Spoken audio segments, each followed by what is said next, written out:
Welcome to another episode from our show, The Teacher. He said, "Learn from me." So he is the teacher. And today we will learn from the teacher in the School of Gethsemane. The School of Gethsemane is a special class. Not all disciples attended, but all teachers will go through it. If you, a parent, a teacher, a mentor, servant, one day you will go through the School of Gethsemane. So let's learn from the teacher in the School of Gethsemane. When Jesus had spoken these words, he went out with his disciples over the brook Kidron, where there was a garden, which he and his disciples entered, and Judas, who betrayed him, also knew the place. For Jesus often met there with his disciples. Judas, having received a detachment of troops and officers from the chief priests and Pharisees, came there with lanterns, torches, weapons. Jesus, therefore, knowing all things that would come upon him, went forward and said to them, "Whom are you seeking?" They answered, saying, "Jesus of Nazareth." Jesus said to them, "I am he." And Judas, who betrayed them, also stood with them. Now when he said to them, "I am he," he drew back, and they drew back and fell to the ground. He asked them again, "Whom are you seeking?"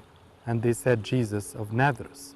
Jesus answered, "I have told you that I am he, and therefore if you seek me, let those go their way." And so all the sayings will be fulfilled. So Gethsemane to the teacher was the place where he is about to say goodbye to the closest of his friends. Gethsemane to the teacher was the place of solitude, final prayer, and the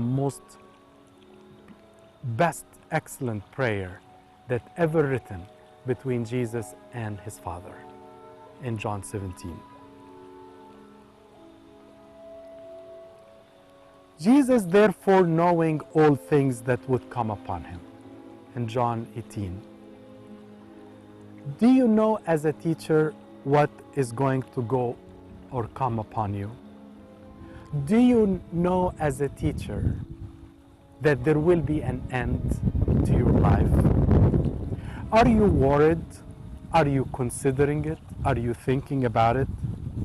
Do you know what are the secrets of this end? Jesus was aware of the end. Jesus knew all things that were coming upon him. They answered him, "Jesus of Nazareth." Jesus said, "I am he." And Judas, who betrayed him, also stood there.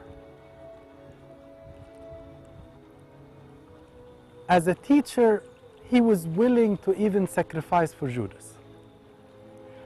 As St. Paul said in Romans 5, "For scarcely for a righteous man will one die, yet perhaps for a good man someone would even dare to die. But God demonstrated his own love towards us, in that which, while we were still sinners, Christ died for us." So in Gethsemane, the teacher taught us the love of those who do not love us. He cared about even those soldiers that were coming. He cared about the disciples and said, "Let those go." He even told Judas, "Why did you come?" Coming out, he went to the Mount of Olives, as he was accustomed, and his disciples also followed him. When he came to the place, he said to them, "Pray that you may not enter into temptation." And he was withdrawn from them about a stone's throw, and he knelt down and prayed, saying, "Father, if it is your will, take this cup away from me. Nevertheless, not my will but yours be done." Then an angel appeared to him from heaven, strengthening him, and being in agony, he prayed more earnestly. Then his sweat became like great drops of blood falling down to the ground. When he rose from the prayer, he had come to the disciples and found them asleep from sorrow. He said to them, "Why do you sleep? Rise and pray, lest you enter into temptation." In Gethsemane, in the school of Gethsemane, the true teacher taught us there are times prayers need to be done alone. No groups, no meetings, no many people. In these prayers, during the tough times, during the troubled times, the teacher taught us those prayers need to be with earnest, with zeal, with tears. Even his tears were even like drops of blood. The disciples, however, were asleep. We'll take a short break and we'll be right back.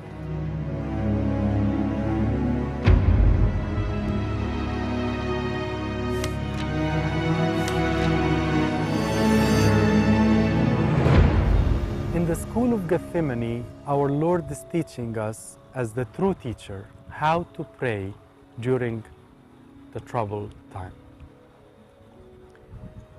Did you say, "My Father, let this cup be taken, but..." He knew from day one as a true teacher that he has to drink the cup till the end. Do I know as a teacher that I have a cup to drink?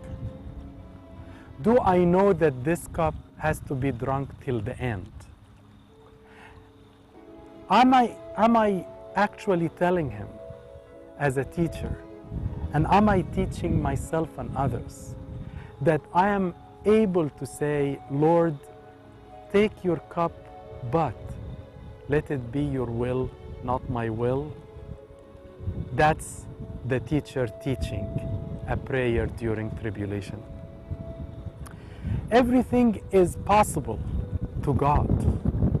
That's why you pray, "Please God, take the cup, but it's your will, not my will."